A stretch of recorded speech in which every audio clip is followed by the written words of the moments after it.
Yes, sir. Would you, if you were in Congress, would you propose or support legislation to do away with gerrymandering?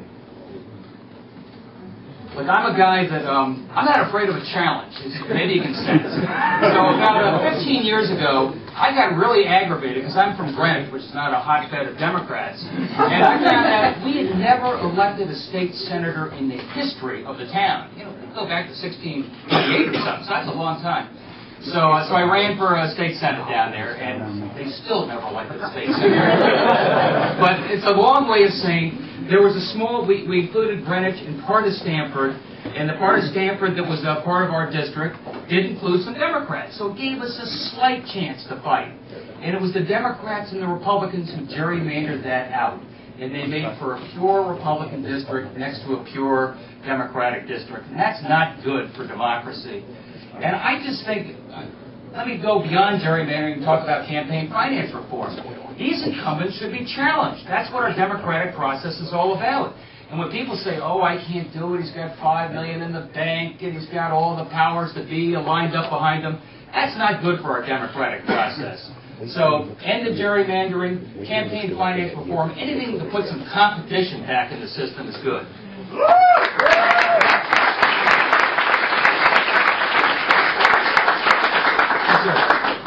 Chris Gagne from Wallingford. I have a question about media fairness. You know, for the last 30 years, the Republicans have built this huge noise machine. It's really dominated the last two political races. What would you do to bring fairness back into the media, given that the fairness in the media was really undermined by Reagan in the mid-'80s? Would you consider introducing legislation to bring a fairness back into the media, and so that all viewpoints are represented? Well, first of all, you need competition. I'm a big believer in competition. I can tell you as a guy in telecommunications, we're constantly getting squashed by a big cable operator, telephone company. We just don't have the leverage to compete with them. They use franchising rules and relationships to, make it more difficult for Yale University to have its own telecommunications system. They stack the deck in favor of the cable operator. So there's a lot we can do just to bring more competition in. Secondly, I tell you, technology is bringing a lot of competition to the table right now. I mean, if talk radio belongs to the conservatives, at least there are, 100 different venues there. Believe me, I'm on a lot of them, and there's, Air America, there's a lot of competition of ideas via the airways now. I love the blogs. I got to hand it to these guys. I mean, nobody knew who the heck Ned Lamont was. These guys said, hey, here's an idea, here's the inspiration, let's give him a shot. And nobody's stopping these guys down.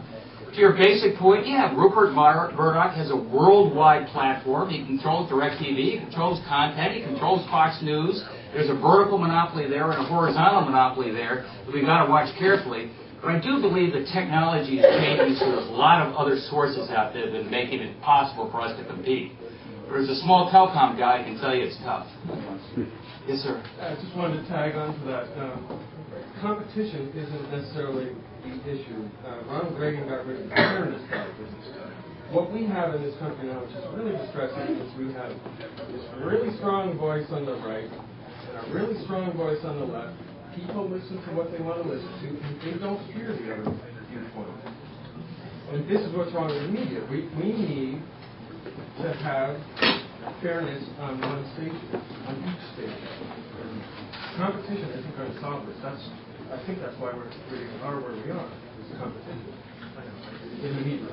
Well, I think there's a lot of truth to that. I do think competition and competing sources and blogs and others are finding new ways to reach people that the established media, haven't anticipated. I have told Senator Lieberman, look, if you're worried about real campaign finance reform, I said, look, let's cap spending, but let's not spend any money on TV. Let's just have 12 debates all around the country. Let's have the media outlets agree to give each of us an hour a week so we can present our point of view in a systematic way.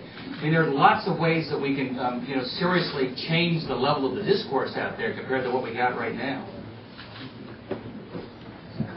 Are you going to debate, Mr. Lieberman?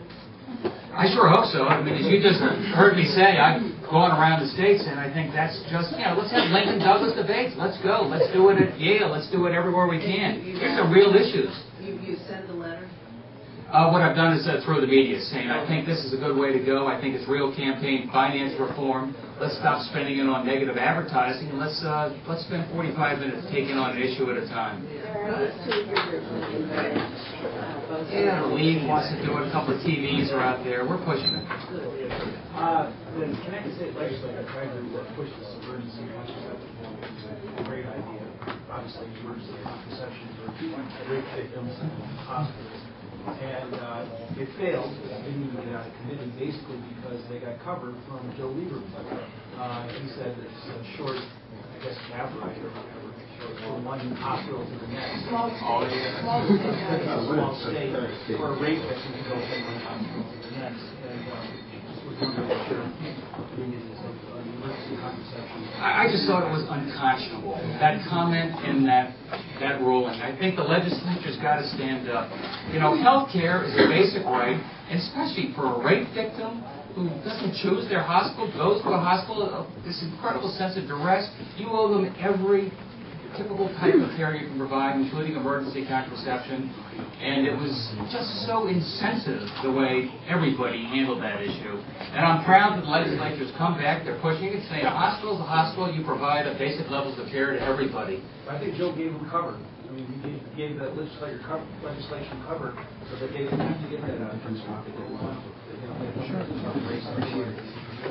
Well, Denise Merrill has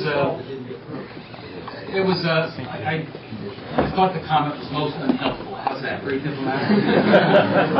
There's a bill coming out of the legislature that says for all hospitals in the state to get energy relief of some sort. It's about $20 million or so. Not a lot of money, but you're going to have to provide all necessary care to everybody, including rape victims. So I know where the message is. We'll see what happens. Can I just say one other thing? Because I didn't get the sense you love my response on, the tilt that the media side. What I found in my short political career of 72 days,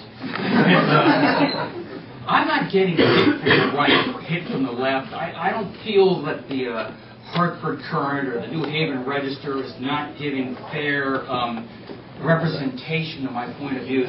My gripe with the mainstream media is they're so process-oriented. All I get is questions about money and delegates and can you win or you can't win. And my gripe with the media is, all right, we've been through all that. It's a real campaign. We've got 4,000 donations. We're out to win. We're going to win. Let's put that behind us and talk about some issues now. And I think that's what the media is like to think.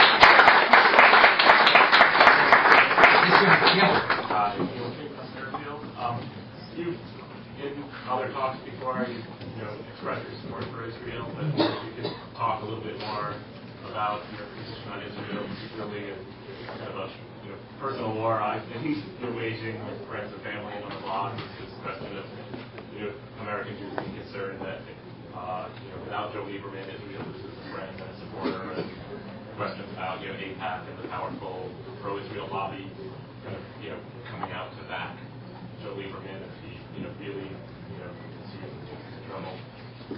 Talk about that. No, I'd be happy to. I was vetted by AIPAC this week. I think I did okay.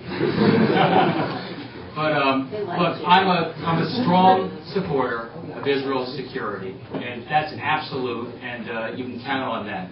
I go on to say that the war in Iraq has done nothing for Israel's security. I say that it's destabilized the Middle East.